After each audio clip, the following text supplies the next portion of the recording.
ወዶችዬ የማወዳችሁ እንዴት አላችሁልን? በሌላ በቆንጆ ፊልም መተናል። ፊልሙን እንደምትወዱት እርግጠኛ ነኝ። ስለዚህ ላይክ እና ሰብስክራይብ ማድረግ እንዳይረሳ። ይበልጥኛል ለማበረታታት እንደተለመደው ቪዲዮዎቻችንን በቪፒኤን ብቻ ማየት ነው። ወደ ቪዲዮ ፊልማችን ሲጀምር ኢቶን እናያታለን። እዚህ ሀገር ያሉ ጓደኞቿን እየተሰናበተች ነበር። ምክንያቱም እናቷ ሌላ ባል ስላገባች ከነሱ ጋር ለመኖርና የእንጀራ ወንድሞቿን ለመተዋወቅ ልትሄድ ነበር። በዚህ መሃል ግን በጣም ከፍቷት ስቅስቅ ብላ እያለቀሰች ነው። ኢቶም ወደ ቤቱ ከደረሰች በኋላ ምናልባት ሰውየው አንድ ልጅ ወይ ሁለት ልጅ ይኖራል ብላ ነበር ያሰበችው። ነገር ግን አራት ታናሽ ወንድሞች እንዳሏት ነበር የሰማችው። በዚህም በጣም ትደነግጣለች። ገና ሳታውቀው አራት ታናሽ ወንድም ያሏት ታላቅ እህት ሆና ነበር። ከዛ ባሻገር ደግሞ ሁሉም የየራሳቸው ማንነት ነበራቸው። ታዲያ ግን ሁሉም አንድ የሚያገናኛቸው ነገር አንዳቸውም እንኳን እሷ እዛ እንድትኖር አልፈለጉም ነበር። በቀጣይ ቀንም ኢቶ በጣም ጠዋት ነበር የተነሳችው። በዚህም ተነስታ ቁርስ ትሰራላቸው ጀመረ። እሷም የሰራችው ምግብ ዩኒፎርሟን ለብሳ ከጨረሰች በኋላ በምታድልበት ጊዜ ከሁሉም ትልቁ ጂኒ ሲነግራት የነበረው እንደ ታላቅ ማስመሰል እንደሌለ የእሱ ታላቅ እንዳልሆነችና የሚለያዩት በአንድ ቀን ብቻ እንደሆነ ነበር የነገራት። እሷም በአንድ ቀን መለያየታቸው የእሱ ታላቅ ስለሚያደርጋት ሚላትን እንዲሰማ ነበር የነገረችው። ታዲያ እሱንም ምግቡን በልቶ እንዲወጣ ከነገረችው በኋላ ሶስት ወንድማማቾች አንድ ላይ ወደ ትምህርት ቤት ነበር የሄዱት። ታዲያ ግን እሷ ኋላ ነበር የቀረችው። ይህንን ያደረገችው አራተኛውን ከክፍሉ የማይወጣውን ሼን የሚባለውን ልጅ ለማግኘት ነበረ። በሩንም እያንኳኳች ምግቡን እንዲወስድ ነበረ ስትነግረው የነበረው። ለረጅም ሰዓት ቆማ በሩን ሊከፍትላት ፈቃደኛ አልነበረም። ምንም ማድረግ ስለማትችል ትሪውን እዛው አስቀምጣለት ነበር ወደ ትምህርት ቤት ሄደችው። ታዲያ እንደ አጋጣሚ ሆኖ የሷ ክፍልና የጂኒ ክፍል አንድ አይነት ነበረ። ተማሪዎች እዛ አንድ ላይ ሳያቸው ሌላ ነገር እንዳይረዱ ለማድረግ እሷን በሁሉም ሰው ፊት እየጎተተ ከወሰደ በኋላ ግንኙነታቸውን ለማንም እንዳትናገር ነበር ያስጠነቀቃት። እሱ ቆንጆ ስለሆነ ሴቶቹን ላይ ከቡት ነበረ። ክፍላቸውንም ከጨረሱ በኋላ ሱፐርማርኬት ውስጥ እሱና ከሱ ታናሽ የሆነው ቤን አንድ ላይ በመሆን ወደ ሱፐርማርኬት ነበር የሄዱት። እቃ እየገዙ በነበረበት ጊዜ ቤን ሲናገር የነበረው እህታቸው ኢቶ አሁን አብራቸው የምትኖር ከሆነ ትምህርት ቤት ውስጥ ጓደኛ እንድታገኝ መርዳት እንዳለባቸው ይናገራል። ጂኒ ግን እንደዚህ አይነት ነገር ውስጥ ጣልቃ መግባት አልፈለገም። ማታ ላይም እሷ እራቱን ሰርታ ከጨረሰች በኋላ እንደተለመደው እራት ለመብላት እንኳን ለማይወጣው ሼን እራት ለመስጠት በሩ ላይ ነበር የቆመችው። ብታንኳኳ በሩ ሊከፍትላት ፈቃደኛ አልነበረም። ያኔ የመጣው ጂኒ ነበረ። እሱም የተናገረው ቁርሱን ስለበላ ቁርስ መብላቱ ብቻ በቂ እንደሆነ ባይሆን እንዳትረብሸው ነበር ሲያስጠነቅቃት የነበረው። ሼን ክፍል ውስጥ ሆኖ ቁጭ ብሎ የሚጫወተው ሁሌ ጌም ነበረ። ታዲያ ጂኒ እሱን ለመቅረብ አትሞክሪ ሲላት ኢቶ በጣም ነበር የተናደደችው። ቤተሰብ እስከሆኑ ድረስ እርስ በርስ መተሳሰብ እንዳለባቸው ትናገራለች። ታዲያ በቀጣይ ቀንም እሷ በጠዋት ነበር የተነሳችው። ለሁሉም ቁርስ ለመስራት ተዘጋጅታለች። ታዲያ አባትና እናታቸው ሌላ ቦታ ስለሄዱ ኃላፊነት ይሰማት ነበረ። ነገር ግን በአሁኑ ቀድሞ የተነሳው ጂኒ ነበረ። ታዲያ ፍሪጁ ጋር ስታየው እሱ መጨነቅ እንደሌለበትና እሷ እንደምትሰራ በመናገር እቃውን ተቀብላ ቁርስ ሰርታ መግባቸው ነበረ። ልክ እሱን እንደጨረሰች ደግሞ ልብሳቸውን ታጠብ ጀመረ። ይህንን ያየው ቤን በጣም ነበር ያዘነላት። ታዲያ ጂኒ ፊት እየነሳ ስለሆነ ትንሽ እንኳን ማመስገን እንዳለበት ነበር ሲነግረው የነበረው። በዛ ሰዓት እሷ ወንድሞቿ ስለሆኑ እንደ ወንድም ስላየቻቸው የሁሉንም የውስጥ ልብስ ቦክሰር ሁላ እያጠበች ነበረ። ይህንን ያየው ጂኒ በጣም ያፍራል። እሷ ጋርም ከሄደ በኋላ የሰዎችን ትኩረት ለማግኘትና በሰዎች ለመወደድ እንዲመልፋት እንደሌለባትና ልብሳቸውን ማጠቧ ብቻ እንዲወዷት እንደማያደርጋቸው ነበር የነገራት። ይህንን ስትሰማ ልቧ ነበር የተሰበረው። አጎንብሳ ይቅርታ ከጠየቀች በኋላ እየሮጠች ወደ ክፍሏ ትሄዳለች። ከትንሽ ቆይታ በኋላ ቤን ደግሞ ጄኒን ተክቶ ይቅርታ ለመጠየቅ ነበር የመጣው። እናታቸው ከሞተች በኋላ ሁሉንም ልክ እንደ እናትም ልክ አባትየው በማይኖርበት ጊዜ እንደ አባትም ሆኖ ያሳደጋቸው እሱ ስለሆነ ትልቅ ኃላፊነት ስለሚሰማው አሁን እሷን ሴት እዚህ ቤት ውስጥ አንድ ስለሆነች እናትየውን የተካቸው ያህል ስለተሰማው በጣም ስለተናደደና የድሮ ችግሩ አሁን እየመጣበት ስለሆነ እንድትረዳው ነበር ያሳወቃት። ይህንን ስትሰማ ለጂኒ ታዝንለት ጀመረ። ወደ ሱፐርማርኬትን በምትሄድበት ጊዜ እዛ ከሱ ጋር ነበር የተገናኘችው። ብዙ እቃ እየገዛ ነበረ። ሊከብደው ስለሚችል አንዱን ልታግዘው እንደምትፈልግ ትናገራለች። እሱም ዛሬ ለሁሉም ለሷም እንዳይቀርታ እንዲሆን ምግብ ሊሰራ እንደነበረ ላግዝህ ካለችው ደስታው እንደሆነ ነበር የነገራት። አንድ ላይም ወደ ቤት ይሄዱ ጀመረ። እሱም ሲነግራት የነበረው የቤቱን ስራ ስትሰራ፣ ምግብ ስትሰራ፣ ልብስ ስታጥብ እንዲሁም ከነሱ አዎንታዊ ምላሽን ለማግኘት ስትሞክር እንደምታሳዝነውና በምላሹ ደግሞ እንደሚናደድባት ነበር የተናገረው። እሷም አንገቷን ነቅንቃ ያለፈው እንዳለፈና ከዚህ በኋላ እንደማትደግመው ትናገራለች። ቤትም ከገቡ በኋላ እሱ ምግብ ካልሰራው ብሎ ድርቅ ስላለ ዳምፕሊንግ እየሰራ እየሰራ ነበረ። ከላይ ሲታይ በጣም ያምራል። በዚህም ችግር የተፈጠረው ግን ወደ ኋላ ሲገለብጠው ነበረ። እታቹ እንዳለ አሮ ነበረ። ይህንን ያየው ጂኒ የጥፋተኝነት ስሜት ይሰማል። አሁን ወንድሞቹ እራት ላይ በሉ ነው በሱ ምክንያት። በዚህም ይቅርታ እየጠየቃቸው ነበረ። ይህንን ያየችው ኢቶም እንዳይከፋ በማሰብ መልሰው ወደ ኋላ እንዲገለብጡትና ያረረውን ክፍል ባላየ መልኩ ሆኖ እንዲመገቡ ነበር ሀሳብ ያመጣችው። በዚህም እሱን የመጀመሪያ ጉርሻ ታጎርሷለች። ሌሎቹንም እያሯሯጠች ታጎርሳቸው ጀመረ። በአሁኑ ግን ሼን ከክፍሉ ወጥቶ ነበረ። ሳያዩት እሱ ከሩቅ ሆኖ ከተመለከታቸው በኋላ ጸጥ ብሎ ደግሞ ተመልሶ ወደ ክፍሉ ይሄዳል። እሷም በቀጣይ ቀን አንድ ሀሳብ ነበር ያመጣችው። ቤተሰብ ሆነው ከተሰበሰቡ አሁን የመጀመሪያ ባህላቸው ሊሆን ስለሆነ ውጪ ወጥተው እንዲዝናኑና ጉዞ እንዲሄዱ ነበረ ጥያቄ ያቀረበችላቸው። ጂን ሲሰማ የማይሆን ነገር እንደሆነ ይነግራታል። ቤንም ጭራሽ እንደማይፈጠር አሳውቋት ነበረ። ትንሽየው ሬን ራሱ እየሮጠ አብሯቸው እንደማይሄድ ይናገራል። ታዲያ አሁን ተስፋ ያላት ሼን ብቻ ነበረ። እሱን ለማሳመንም ጠርታ ብታናግረው ስለማይመልስላት በወረቀት ሀሳቧን ነበር የነገረችው። እሱን ፍጹም የማይሆን ነገር እንደሆነ በማሳየት በወረቀት መልሶ ነበር የነገራት። በዚህ ግራ ትጋባለች። በመቀጠልም የሄደችው ጂኒ ጋር ነበረ። ታዲያ ሼን ለምን ራሱ ላይ በሩን ቆልፎ እንደሚቀመጥ እዚህ ቤት ከገባች ጊዜ ጀምሮ ቀናቶች ቢያልፉም አንዴ እንኳን ፊቱን እንዳላየችው ነበር ስትናገር የነበረው። እሱም መልስ አልመለሰላትም። ይሄ የቤተሰብ ችግር እንደሆነና ታዲያ በሱ መሀል ግን ጣልቃ ለመግባት እንዳትሞክር ነበር የነገራት። በቀጣይ ቀንም በጠዋት ተነስታ በፀሐይ እየኮተኮተች ነበረ። በዚህ ሰዓት ግን ራሷን በጣም ያማታል። እዛው ፌንት ትወጣለች። ራሷን ከሳተችበት ስትነሳ ፊት ለፊቷ ፋን ነበረ። በቅዝቃዜው ባሻገር ደግሞ ፎጣ እያደረገላት የነበረው ሼን ነበረ። ስታየው ትደነግጣለች። ፊቱ በፀጉር የተሞላ ነበረ። እሱ ሼን እንደሆነ ነበር የጠየቀችው። ታዲያ ግን እሱ ምንም እንዳላየችና ለሷ ያደረገው ነገር ያን ያህል የሚካበድለት ስላልሆነ ልታናግረው እንደማይገባ መናገር እየሮጠ ነበር ወደ ክፍሉ ሄደው። እሷ ግን አንዴ ካየችው በኋላ ተስፋ መቁረጥ ስላልፈለገች ሁለቱ የሚጠጡትን ቀዝቃዛ መጠጥ ይዛ በሩን ታንኳኳ ጀመረ። እንደ ድንገት ሲከፍተው ገፍትረው ወደ ውስጥ ትገባለች። መጠጡንም ማስቀምጣ ያለውን ነገር እንዳለ እያየች ጌም መጫወት የሚወድበትን ሁላ ምክንያት እየጠየቀችው ነበረ። እሱ ግን ምንም መመለስ አልፈለገም።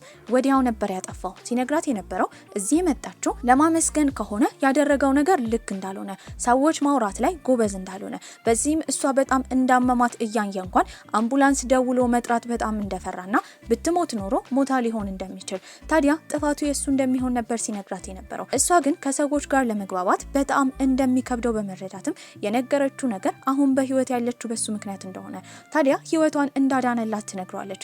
ይሄ ቃል ግን ከዚህ ቀደም ሰምቶት የማያውቀው ቃል ነበረ። ሁሌ አረባም ብሎ የሚያስብ አይነት ወንድ ነበር። ይህን ሲሰማ ደስ ይለዋል። ወዲያው ተንበርክኮ ያለቅስ ጀመረ። እሷ ከክፍሉ ከወጣች በኋላ ወደ ወትሮ ነበር የተመለሰው። ቁጭ ብሎ ጌም እየተጫወተ ነበረ። እሷም ያንኑ ጌም መጫወት ጀመረች። ታዲያ በጌም ውስጥ ሜሴጅ መላላክ ስለሚቻል እህቱ እንደሆነች ትነግሯለች።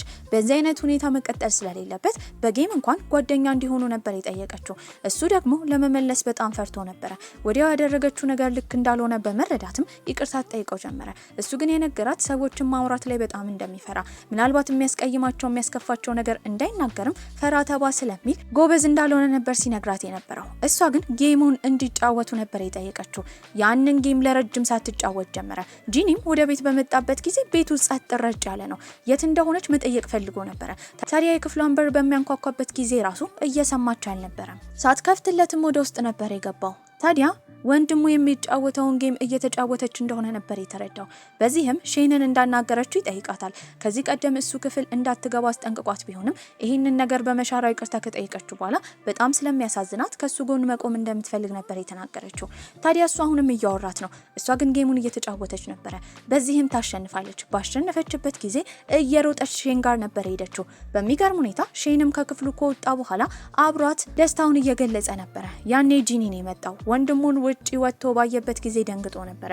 በምላሹም ሼን በጣም ነበር የደነገጠው። ታዲያ የተደረገው ነገር መደሰት የሚገባው እንዳልሆነና ጌም ብቻ እንደሆነ በመናገር መልሶ ወደ ክፍሉ ይገባል። እሱ ግን ያደረገችው ነገር ልክ እንደሆነ ዛሬ መምህሩ ጋር ሄዶ እንደነበረ፣ ታዲያ እሱ ትምህርት ቤት ከማቋረጡ በፊት አንዴም እንኳን ከተማሪዎች ጋር ሆነ ከመምህራን ጋር አውርቶ እንደማያውቅ፣ በዚህ የተነሳ ከባድ ድባቴ ውስጥ እንደገባ፣ እስከ ዛሬ ድረስ ብቸኝነቱን ላክብር ብሎ ጂኒ ስለማያናግረው የጥፋተኝነት ስሜት እንደተሰማ ይነግራታል። ታዲያ ሼን ትምህርት ቤት በሚማርበት ጊዜ ብዙ ተማሪዎች ያገሉት ነበር። ሁሌ የሚያግዝለት ጂኒ ነበር። ታዲያ ከቀናቶች በኋላ ግን ሰዎችን መቅረቡላ ሼን ያቆማል። ወንድሞቹ በሱ ምክንያት እየተደባደቡና እየተጎዱበት ስለሆነ ራሱን ለማራቅ በማሰብም ከዛ ጊዜ በኋላ ወደ ትምህርት ቤት ሄዶ አያውቅም ነበር። ታዲያ አንዴ በሩ ስለተከፈተ ጂኒ በአሁኑ ዝም ማለት አልፈለገም። አብሮት ክፍል ውስጥ ነበር የገባው። በዚህም እሱ በጣም ጠንካራ እንደሆነ እናታቸው ከሞተች በኋላ ሁሉም ደካማ ሲሆኑ እሱ ግን ሰዎችን ላለመጉዳት ሲሞክር እንደነበረ ታዲያ ተማሪዎች ሲያገሉት ሁላ ወንድሞቹ እንዳይደበደቡ ብሎ ትምህርቱን ማቆሙ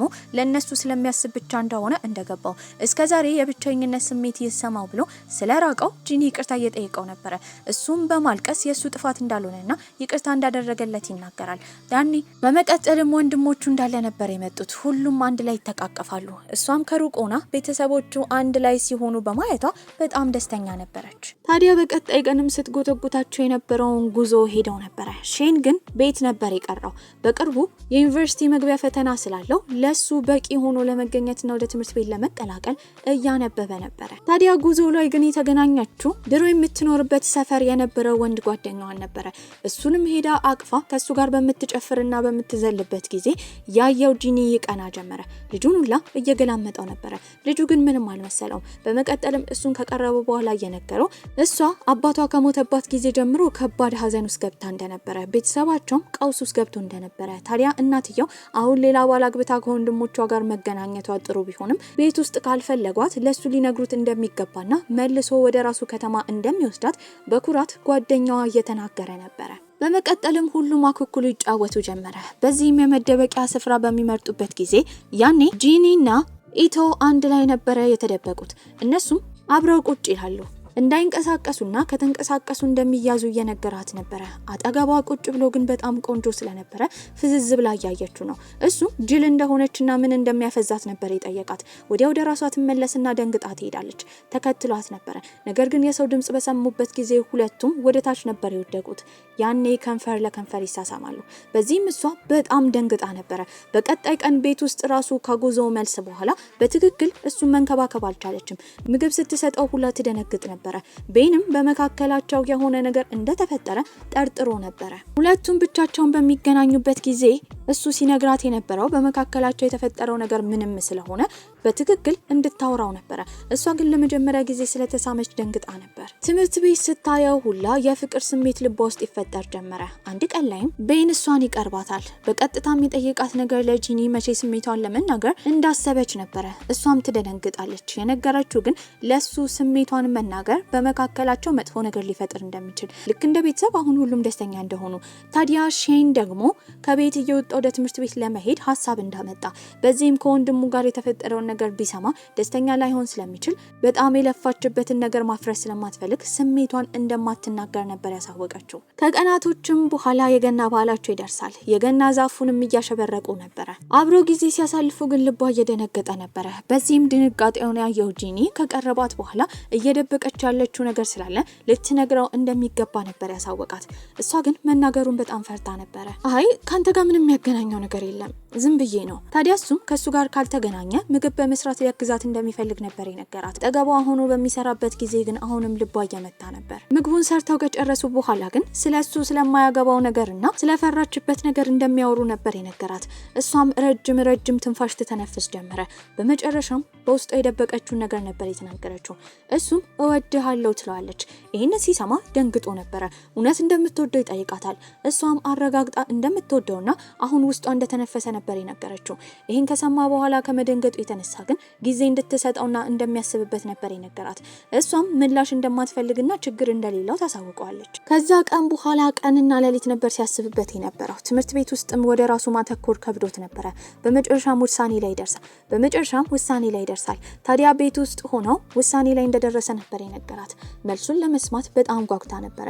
እሱ ግን የተናገረው ነገር እሷን ከእህትነትና ከቤተሰብነት ያለፈ ሊያያት ስለማይችል በመካከላቸው ምንም አይነት ነገር ስለማይፈጠር ስሜቷን እንድትረሳው ነበረ።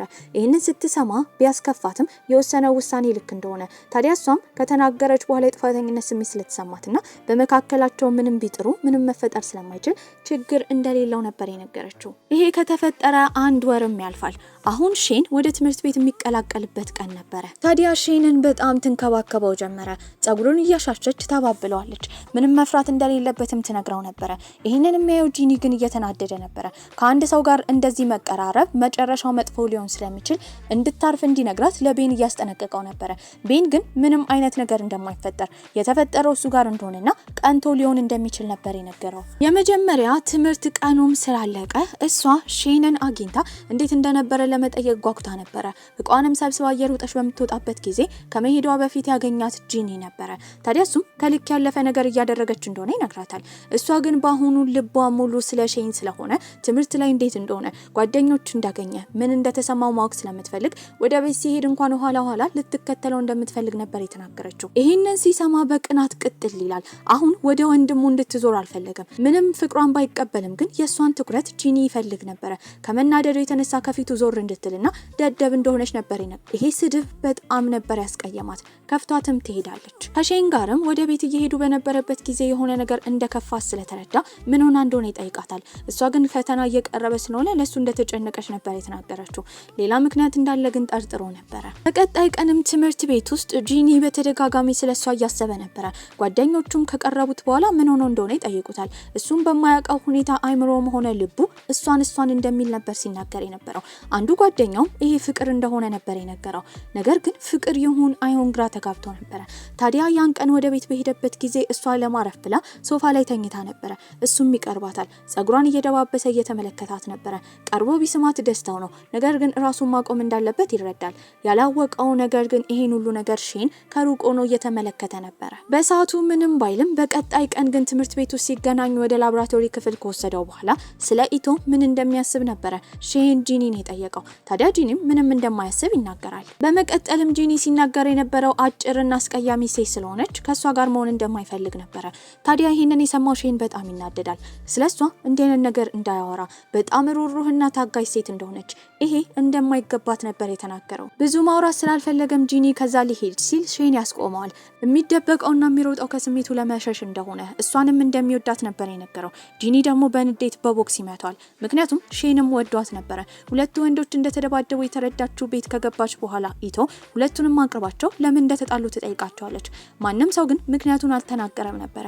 ያኔ ሼን አንድ ሀሳብ ያመጣል። ሁለቱ ውድድር እንዲወዳደሩ ያሸነፈ ሰው ውሳኔ እንደሚወስንና ሌላኛው የተሸነፈው ሰው ደግሞ ያሸነፈው ሰው ያለውን ነገር እንዳለ እንደሚያደርግ ነበር ቃል የተገባቡት። በቀጣይ ቀንም ትምህርት ቤት ውስጥ ውድድሩ ይዘጋጃል። ታዲያ እሷ ዳር ላይ ሆና ለማን መደገፍ እንዳለባት ግራ ገብቷት ነበረ። በደንብ ከታገሉ በኋላ ግን ያሸነፈው ሼን ነበረ። ቢያሸንፍም ግን እግሩ አካባቢ ተጎድቶ ነበረ። ያኔ ወደ ክሊኒክ የወሰደው ጂኒ ነበረ። ቁስሉንም እያከመለት እያለ ሼን ሲናገር የነበረው ጂኒ ሆን ብሎ እንደተሸነፈ ምክንያቱም ሼን እንዳይወድቅ ብሎ ለማድረግ ራሱን እንዲሸነፍ እንዳደረገ እንዳወቀበት ይናገራል። ታዲያ ግን ዝም ብሎ ወደ ቤት እንዲሄድ እሱ ደግሞ በምላሹ ለኢቶ ስሜቱን እንደሚናገር ነበር ሼን ያሳወቀው። በዚህም ጂኒ በታዘዘው መሰረት ወደ ቤት ነበር ሄደው። ታዲያ ቤት በሚደርስበት ጊዜ ግን እሷ ቤት እየጠበቀችው ነበረ። ታዲያ ለምን እንደቆየ ወደ ሱፐርማርኬት እንዲሄዱ ሼን ሁሉም የሚወዱትን ምግብ ዛሬ ማሸነፉን ምክንያት በማድረግ ደስደስ እንዲሰሩ እንዳዘዛቸው ነበር የነገረችው። ታዲያ ቶሎ ብለው እቃውን እንዲገዙ ትጠይቀዋለች። እሱ ድርቅ ብሎ ነበር የቀረው። ነገር ሁሉ ግራ ገብቶታል። መንገድ ላይም በሚራመዱበት ጊዜ ስለ አንዳንድ ነገር እያወሩ እየተሳሳቁ እየተጫወቱ ነበረ። ታዲያ እሱ ግን ባያት ቁጥር እንደሚወዳት ነበር ሲረዳ የነበረው። በመጨረሻም ሊነግራት የሚፈልገው ነገር እንዳለ ያሳውቃታል። እስካሁን እንደደበቀ እንጂ እንደሚያፈቅራት ይነግራታል። ታዲያ ግን የሚወዳት እንደ እህት ሳይሆን ከዛ ባሻገር እንደሆነ ነበር የነገራት። ይህንን ስትሰማ ደስ ይላታል። እሷም እንደምትወደው ነበር የነገረችው። ከዛ በኋላ ምንም እንዳልተፈጠረ እየተራመዱ እያወሩ እየተሳሳቁ ነበረ። እሱ ፈጥኖ በሚራመድበት ጊዜ እንዲጠብቃት ትነግረዋለች። እሱ ግን ፈጥኖ እየተራመደ እንዳልሆነ አጭር ስለሆነች ከሱ እኩል መሄድ እንደከበዳት ነበር ሲነግራት የነበረው። ተሳስቀውም ወደ ቤት ይሄዳሉ።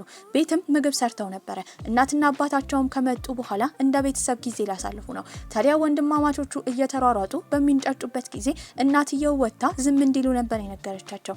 ያኔ ኢቶ እናቷን አጎንብሳ ለአራቱ ወንድሞቿ ይቅርታ እንድታደርግ ነበር የጠየቀቻት። ፊቷ ላይም ፈገግታ ይታይ ነበር። በዚህ ቆንጆ አስተላለቅም ፊልማችን እዚህ ላይ አብቅቷል። ደህና ቆዩልኝ። ለአራቱ ወንድሞቿ ይቅርታ እንድታደርግ ነበር የጠየቀቻት። ፊቷ ላይም ፈገግታ ይታይ ነበር። በዚህ ቆንጆ አስተላለቅም ፊልማችን እዚህ ላይ አብቅቷል። ደህና ቆዩልኝ።